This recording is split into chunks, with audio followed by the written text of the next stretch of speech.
चलिए आज बात करते हैं इतिहास के एक ऐसे अध्याय की जिसे दुनिया कभी भूल नहीं सकती। एडोल्फ हिटलर का जीवन और उसके किए गए अत्याचार। यहाँ हमारा मकसद सिर्फ तथ्यों को जानना नहीं, बल्कि ये समझना है कि आखिर इस तरह की तानाशाही पैदा कैसे हो सकती है। ये एक ऐसा सवाल है ना जो आज भी हमें सोचने पर मजबूर कर देता है। तो चलिए साथ मिलकर इस मुश्किल और यकीनन तकलीफदेह सफर को समझने की कोशिश करते हैं कि कैसे एक गुमनाम इंसान हैवानियत भरी ताकत का दूसरा नाम बन गया। हर कहानी की एक शुरुआत होती है। हिटलर की कहानी भी ऑस्ट्रिया के एक छोटे से शहर से शुरू हुई, जहां शायद ही किसी ने सोचा होगा कि ये लड़का एक दिन दुनिया का नक्शा बदल देगा। उसकी शुरुआती जिंदगी देखें तो एक ऐसा नौजवान नजर आता है जो आर्टिस्ट बनना चाहता था, लेकिन उसकी ये ख्वाहिश पूरी तरह से कुचल दी गई। वियना की मशहूर आर्ट एकेडमी ने उसे एक नहीं बल्कि दो बार रिजेक्ट कर दिया। ये सिर्फ एक नाकामी नहीं थी, बल्कि शायद ये वो जख्म थे जिन्होंने उसकी शख्सियत को एक खतरनाक शक्ल दी। और यहीं वियना में ही उसकी सोच ने एक बहुत ही खतरनाक मोड़ लिया। उस दौर में शहर की सियासत में यहूदियों के खिलाफ नफरत की लहर चल रही थी, और हिटलर उसने इस जहर को पूरी तरह अपना लिया।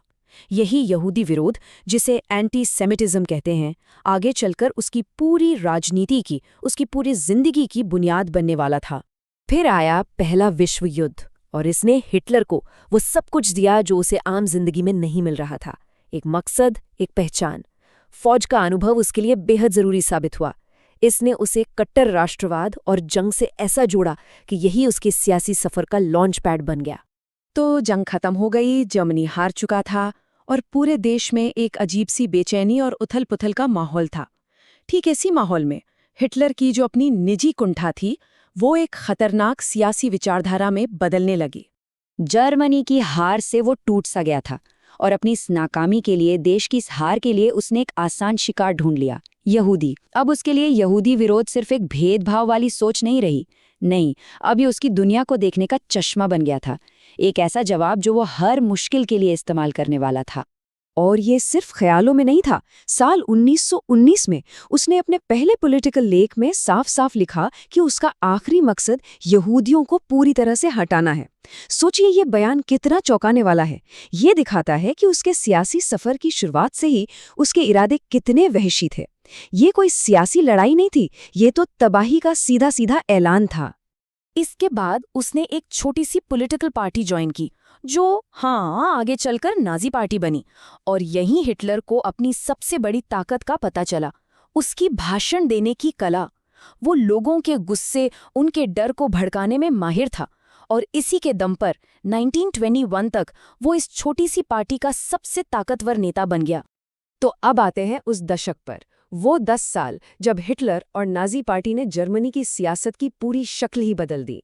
देखिए, सत्ता तक पहुंचने का उसका सफर कोई सीधा रास्ता नहीं था। पहले उसने जोर जबरदस्ती की कोशिश की 1923 में, जो फेल हो गई। उसे जेल हुई, लेकिन जेल में उसने अपनी बदनाम किताब माइन काम्फ लिखी और एक बहुत जरूरी सबक सीखा कि ताकत बंदूक से नहीं बल्कि वोट से हासिल करनी होगी।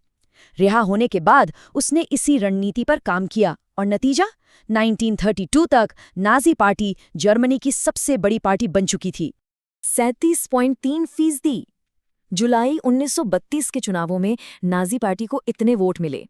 ये सिर्फ एक नंबर नहीं है, ये बहुत कुछ कहता है। ये हमें बताता है कि हिटलर कोई तानाशाह बनकर जबरदस्ती सत्ता में नहीं आया था। नहीं, उसे लोकतांत्रिक तरीके से चुना गया था। लाखों जर्मन लोगों ने उसे और उसकी पार्टी को अपना वोट दिया था। और फिर वो दिन आया, 30 जनवरी 1933।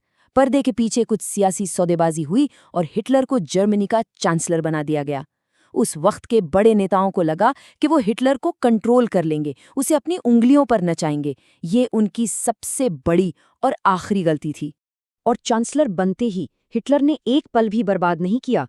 उसका मिशन साफ था, लोकतंत्र को खत्म करना। देखिए उसने ये कैसे किया। स्टेप 1, संसद में आग लगने की घटना को बहाना बनाकर अपने सारे सियासी दुश्मनों को रास्ते से हटा दिया। स्टेप 2, सिर्फ एक हफ्ते के अंदर एक ऐसा कानून पास करवाया जिसने उसे बेहिसाब ताकत दे दी।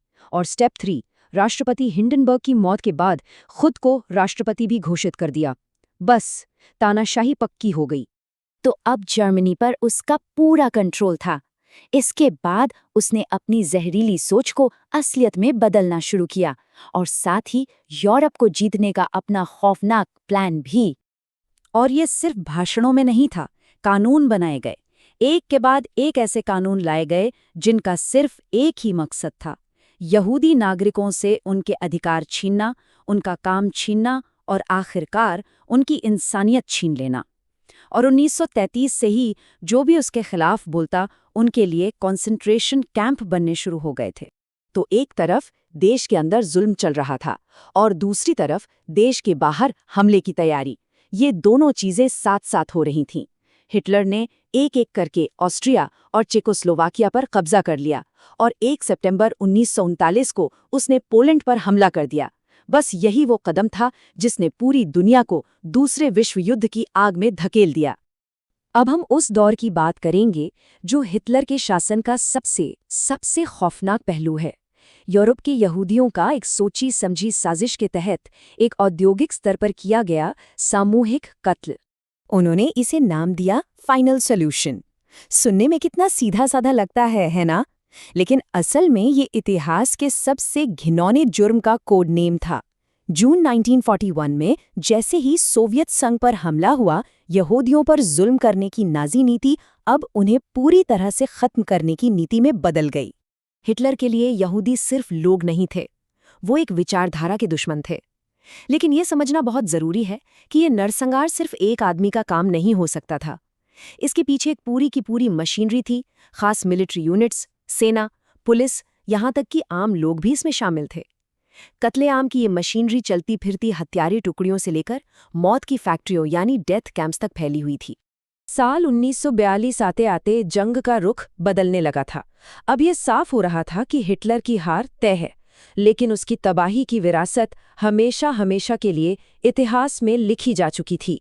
लेकिन और ये बात सच में हैरान कर देने वाली है कि जब जर्मनी हर तरफ से जंग हार रहा था, तब भी हिटलर का एक मिशन, उसकी सबसे बड़ी जिद जारी रही।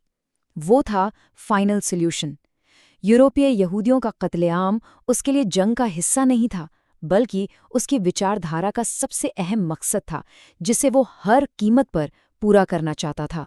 और आखिर में जब हार बिल्कुल सामने खड़ी थी, 30 अप्रैल 1945 को हिटलर ने बर्लिन में अपने बंकर के अंदर खुद को खत्म कर लिया। अपने पीछे वो एक बर्बाद महाद्वीप और करोड़ों लाशें छोड़ गया। यही था उसके आतंक के राज का अंजाम।